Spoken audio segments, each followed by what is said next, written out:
Hello, నేను miss రావు. రామాయణం, మహాభారతం, భాగవతం ఇవి హిందువులు, హిందూ సాంప్రదాయాల గురించి కానీ లేదంటే హిందువుల నడవడిక గురించి కానీ చెప్పేటువంటి గ్రంథాలు. వాటిని వక్రీకరించే వాళ్ళు చాలామంది ఉన్నారు. సాధారణంగా ఒక కామెంట్ చేస్తూ ఉంటారు. చాలా కాలం నుంచి కూడా ఈ రామాయణ మహాభారతాల మీద రామాయణం ఒక రంకు, మహాభారతం ఒక బొంకు అనేటువంటిది చెప్తూ ఉంటారు. ఎవరి విమర్శలు వాళ్ళు చేస్తూ ఉంటారు. కానీ రామాయణం అనేది రాముడు క్యారెక్టరు, అంటే రాముడు ఏకపత్ని వ్రతుడు, అలాగే ధర్మ పరిపాలకుడు, తండ్రి మాటను చవదాటినటువంటి కుమారుడు, ఇలా రకరకాల వేరియేషన్స్ ఉన్నాయి. ఇక సీత అంటే ఒక పతివ్రత, సహనం, వీటన్నిటికీ ఆ క్యారెక్టర్ ఉంటుంది.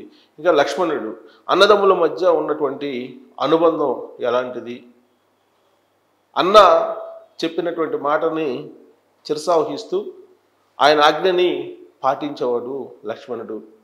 తర్వాత రామాయణం గురించి చెప్పేటువంటి వాళ్ళు ఆధ్యాత్మికవేత్తలు చెప్తూ ఉంటారు.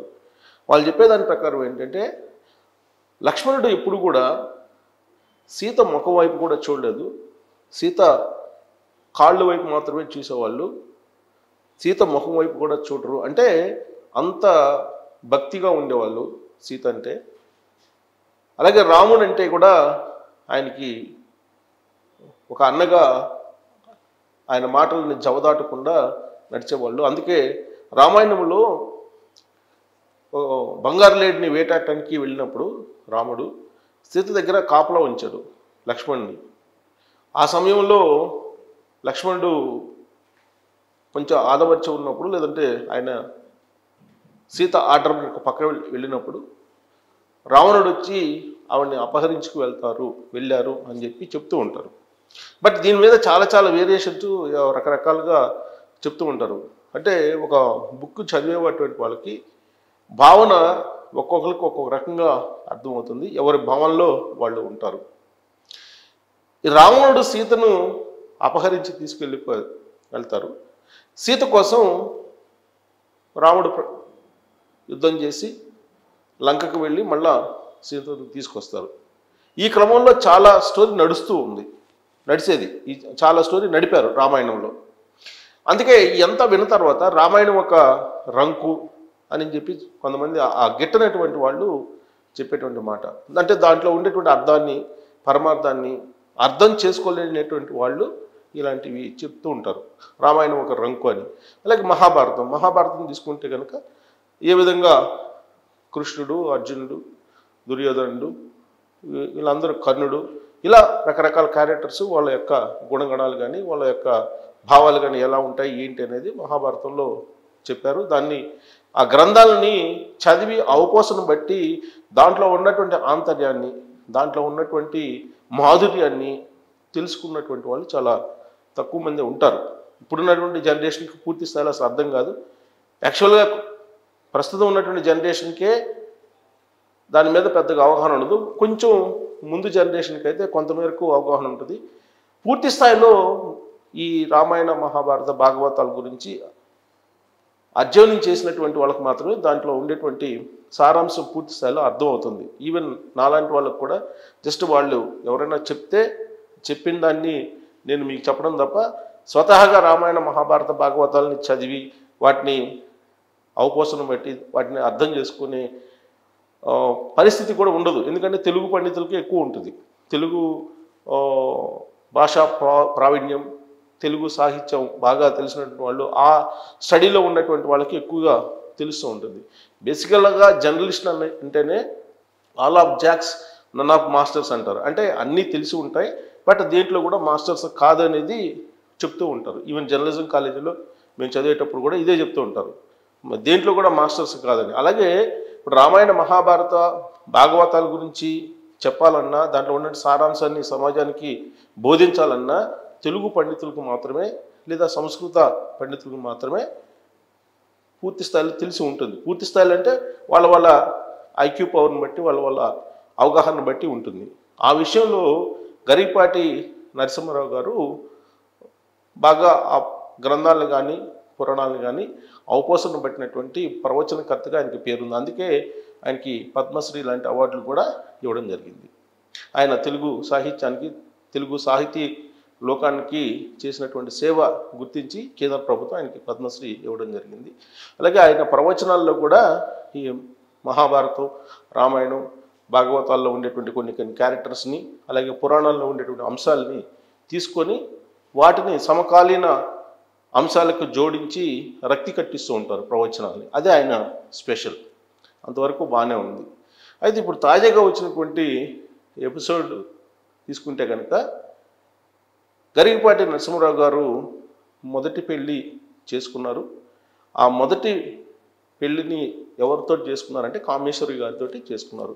ఎవరు ఈ కామేశ్వరి గారు అని అంటే గరికపాటి నరసింహారావు గారి అన్న భార్య అని చెప్పి చెప్తూ ఉన్నారు. సోషల్ మీడియాలో కూడా అదే వస్తుంది. ప్లస్ దాన్ని ఖండించలేనటువంటి పరిస్థితుల్లో కూడా నరసింహారావు గారు ఉన్నారు. కామేశ్వరి గారు డైరెక్ట్గా మీడియాకి వీడియోలు రిలీజ్ చేస్తున్నారు.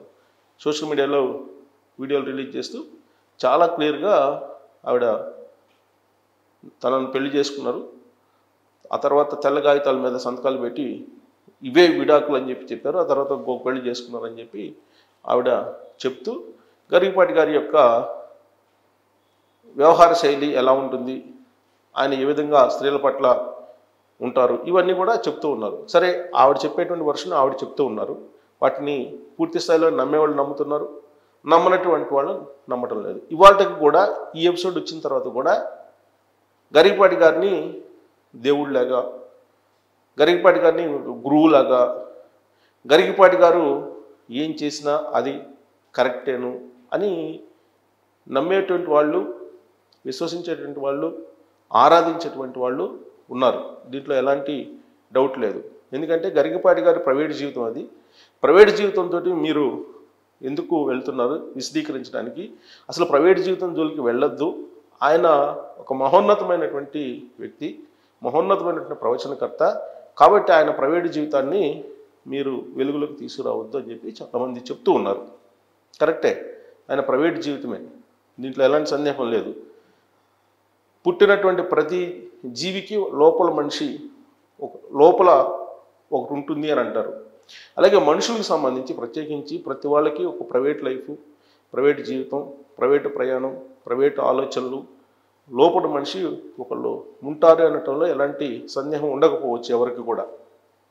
అయితే గరికపాటి నరసింహారావు గారు సంఘ సంస్కర్తగా ఇప్పుడున్నటువంటి యూత్ గుర్తిస్తూ ఉన్నారు. పైగా ఆయన ప్రవచనాలని ఫాలో అవుతున్నటువంటి వాళ్ళు చాలామంది ఉన్నారు. గాంధీ అహింసవాది, అందుకే అహింస గురించి చెప్తే అంటారు. అలాగే గరికపాటి నరసింహారావు గారు సంఘ సంస్కర్త, అందుకే ఆయన చెప్పేటువంటి ప్రవచనాలు వింటూ ఉన్నారు. కానీ ఇప్పుడు వచ్చినటువంటి ఎపిసోడ్ని చూస్తే కనుక ఆయన చెప్పేవి ఆయన అనుసరించడం లేదు, అనుసరించకుండా జనాలకు చెప్తున్నారు అనేది ఒకటి.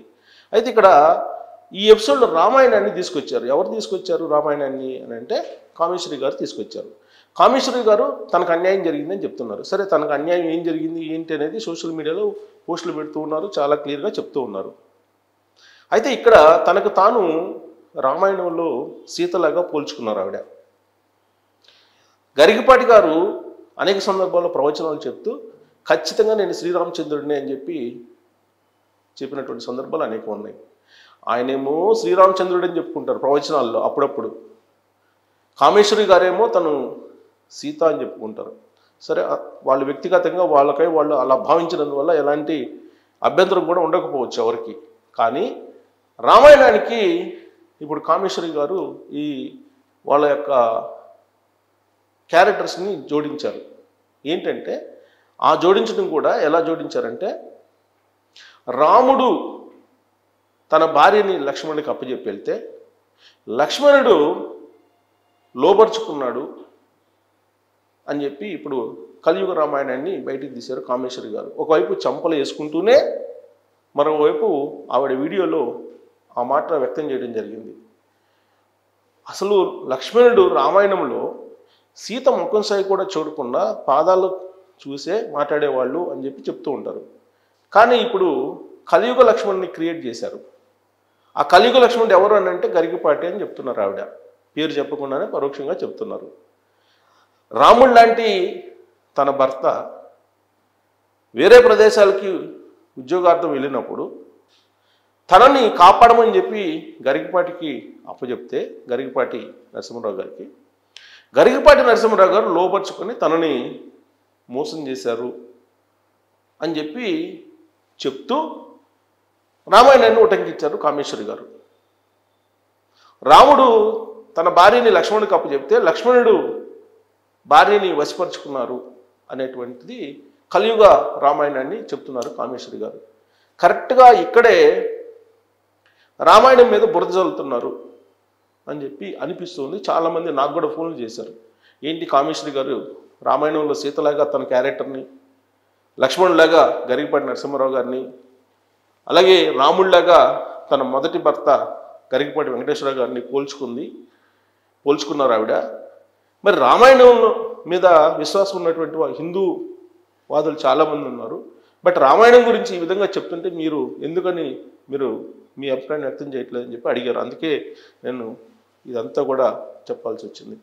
సో వ్యక్తిగతమైన జీవితాలు, వ్యక్తిగతమైనటువంటి విమర్శలు, వ్యక్తిగతమైనటువంటి అభిప్రాయాలు ఉండొచ్చు. వాటిని పవిత్రమైనటువంటి రామాయణం, మహాభారతం, భాగవతం లాంటి గ్రంథాలతోటి ఆ క్యారెక్టర్స్ తోటి పోల్చుకోవడం అనేది అభ్యంతరకరంగా అనిపిస్తుంది. మరి కామేశ్వరి గారు రామాయణాన్ని ఆ విధంగా పోల్చడం మీకు సమర్థనీయమేనా? మీకు అభ్యంతరకరం లేదా?